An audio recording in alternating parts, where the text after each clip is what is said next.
I don't even know how to start, so I think we're just gonna start with, does anybody have any questions for everybody or for one particular filmmaker or film? Does any film in your mind really spark your love of film? Anybody? I'm wearing it. We only have one. Even that, yeah. I'm sorry. And I wore it on purpose.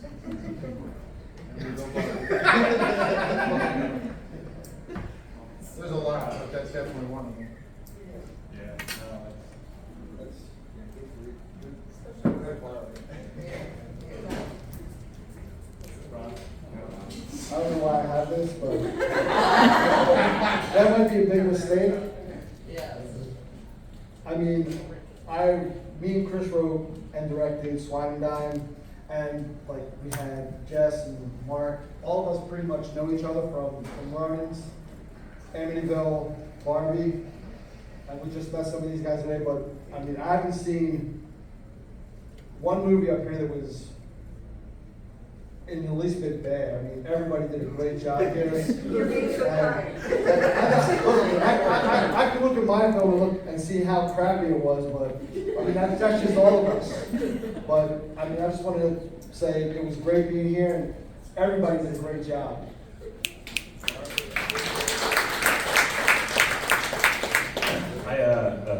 Tim and I wrote Mama Rose's Pound Cake, and I'm a big Mel Brooks fan, if you can't tell. So, you know, Mel Brooks has been a big influence, not horror, but, you know, got all the comedy.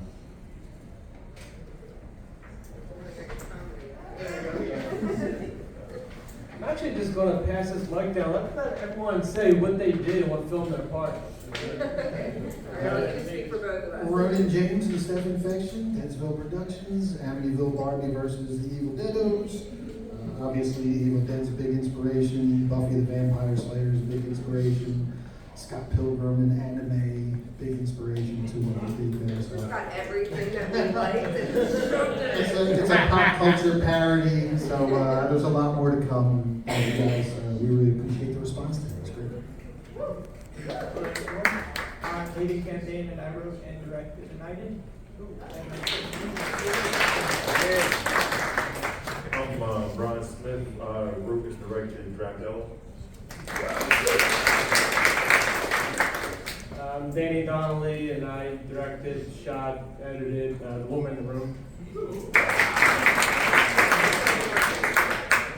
I'm Amy Teresa. I wrote the screenplay adaptation for The Woman in the Room.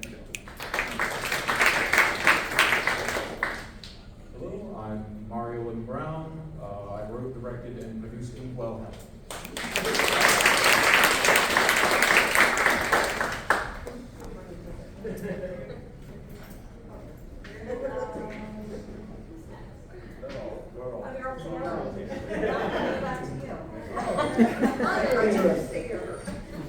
Okay, any other questions? Okay. What was the hardest thing about, this is for everybody, what was the hardest thing about making your production and what was the most memorable? All right. The hardest thing about our production was, I'm going to say, the weather.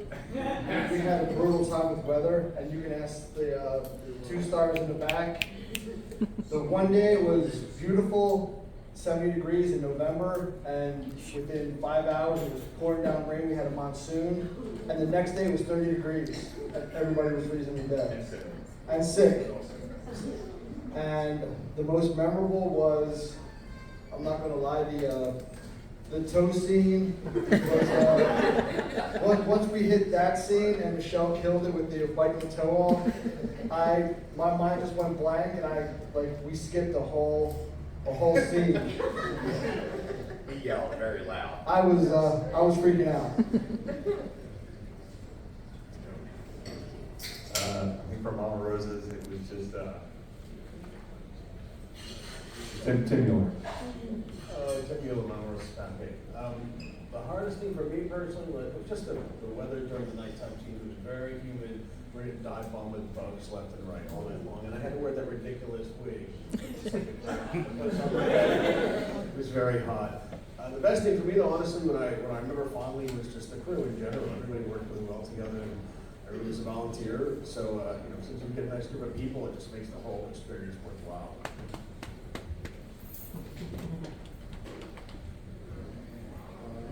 All right, let's see.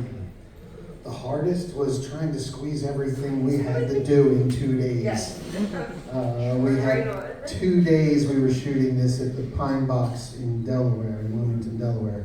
We did a rehearsal the day before for all the fight scenes. We flew Jessa in. Jessa's not a local R-star. She's a big B-movie actress from Indiana, so we flew her in. She had no experience fighting on camera whatsoever. I've been a stuntman for 20 years and stunt coordinator, and my guys came in. That's who you saw fighting her, a couple of my veteran stunt guys. We trained her for a day to do all the fight stuff. We had a lot more than we wanted to shoot, but time didn't permit. And time goes quick when you're on there, so stuff gets cut. We had to cut a bunch of stuff, so the ending is a bit abrupt. Maybe we go back and shoot it when we go back and get the full feature done. But that was the toughest thing, was trying to squeeze everything in to the 2 days that we had. It was not cheap to do what we did. And the best memory we put into the ending credits. You saw all the behind the scenes stuff, working with a lot of the people who were here on stage today, and a lot of the people in the community that came out, in the local film community, to help out. A lot of people met there, and it was just great to have everybody there, give everybody a paycheck at the end of the day, and do something fun. We have Yeah, the toughest is scheduling, fitting everything into the 2 or 3 days we had to shoot it. For sure the hardest. Memorable, the whole shoot was really memorable, but I'm gonna say the fight scenes. My stunt coordinator who did the fight scenes is standing right next to me. So that was a really great time, very memorable. We appreciate all the, you guys reacted too. I think our toughest was having to deal with the cleaning crew coming in just when we about to film. And like we were filming in my friend's restaurant, and her husband had scheduled for their other restaurant that's up here in Media to get cleaned. And then they came right over to where we were, and they're walking in the same time as us. So that delayed as well, like an hour like this. And the most memorable part was just being able to finish. Like we finished it in one night. It took us about 8 hours to do, but that was the most memorable, just finishing.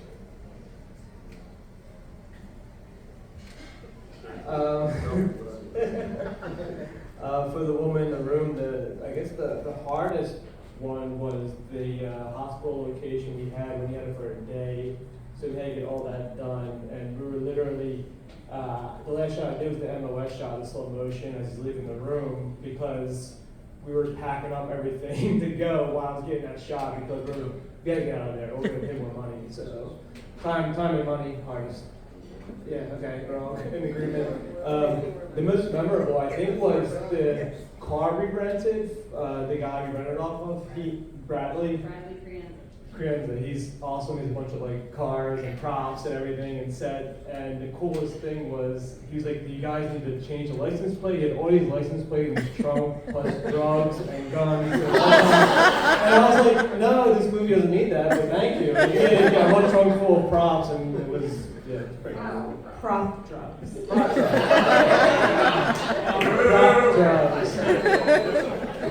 Prop drugs. Prop drugs. Yes, in terms of difficulties, the first thing that comes to my mind with the production of Inkwell is, much like everyone else has said, timing in terms of the amount of time that we had access to the studio space.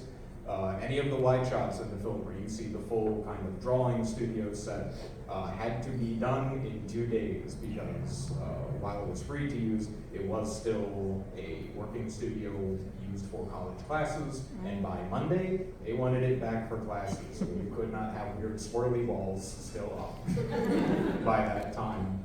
And yeah, that's the first one that immediately comes to mind. A little bit of a different flavor though.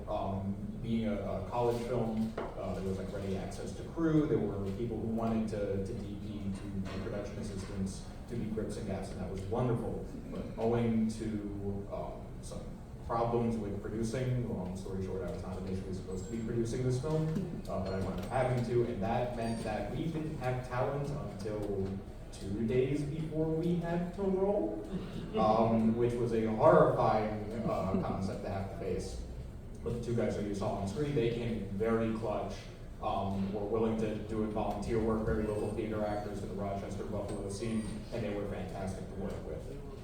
And that probably isn't the most memorable aspect of it, is once all of the dialogue scenes had been taken care of and we were able to reuse the studio space for more like expressionistic, more metaphorical setups, that we didn't have to worry about that silly dialogue.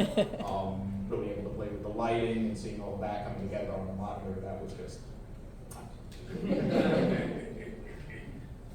Any other questions? This is for Swine Dine. You dropped concrete on somebody's head, obviously you didn't do that for real. What was the thing you dropped that on? All right, it was a watermelon with a wig.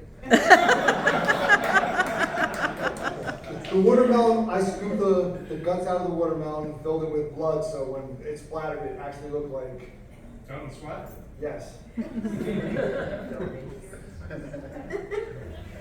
Use what you got. Any other questions? Well, I have 2 questions. Do you have any other projects in the works? Since I have the mic, I guess I'll start. Right now, we're have a campaign going for Fragmented Mind, which is a segment of an anthology that we're working on. We're shooting in November. Fragmented Mind is about a woman soldier who has PTSD and freaks out slowly because she's losing her family, and chaos happens, and there's going to be a lot of blood. A lot of dead animals and kids. I don't know how to follow that. How do I follow that? All right, well,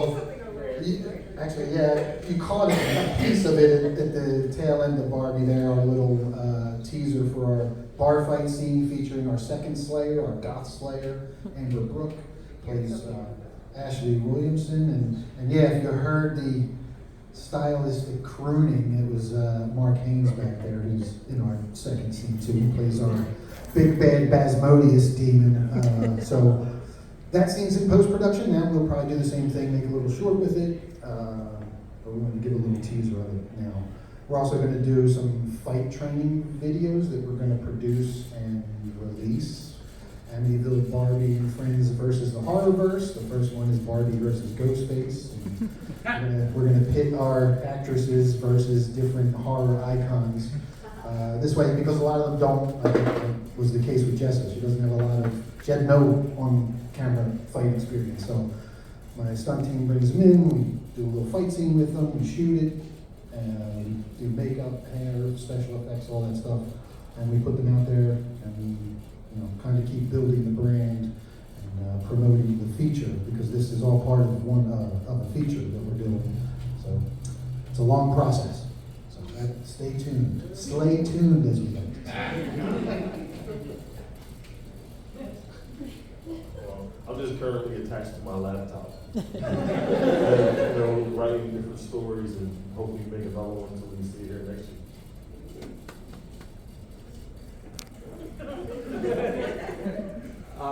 So right now, actually, we have a feature film called Last Known Location. It's playing right now on Amazon Prime, Tubi, mostly Roku. It did really well. It just came out at the end of last year, so we're still pushing that. And we have another feature film in the works, a horror film that we're hoping to get into production in January, right? And you're writing like 3 different feature films right now. Yeah, 2 other horror films I'm writing, and then a horror, a sci-fi dystopian film. So I'm currently in the post phase of the first short film that I've done outside of the school environment. It's called Rollover. It's a completely different tonal shift from anything that we've seen here. It's very much a more slice of life, like a snapshot of a moment in someone's life, and it's a person playing pinball. That's about it. We're working on the sound design of that now, and it should be done ideally by early to mid-October, and we'll hopefully make the festival circuits here around in the Southeast VA area. I'm working with a writer friend of mine, Wesley Soul, to hopefully get a feature script together to just kind of have in the back pocket and hopefully produce on a minimal shoestring budget, kind of holiday horror slasher film, graduation day, New Year's Evil type of thing. It's what we're aiming for. We're not even aiming for Halloween, we're aiming for New Year's Evil. Yeah, that's where I'm at now. Batman. I love him.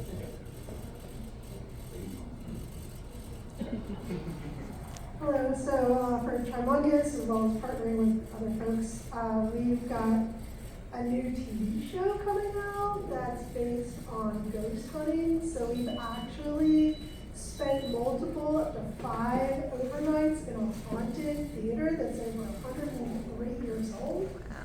Cool. We have one of the stars here with us tonight. Emily's here. And to kind of like get out there, kind of like a premiere, we're also at the theater going to have a live presentation with some of the footage to reveal some of the paranormal evidence that we captured. We have tool demos, Q&A, and she has another, she has a card deck, a spiritual defense like tarot, but more like an oracle. It's very customized, very cool. So she'll be doing a demo of that, and I think she even has some here with her if you're interested. So we're doing that. And the event is going to be live at the Everett Theater in Middletown, Delaware on October 10th. So all you have to remember is 10:10, and it's at 7:30 p.m. Yeah, we have postcards in case you want a QR code because it rains. So that's that, and we have another project that I'll let Tim talk about.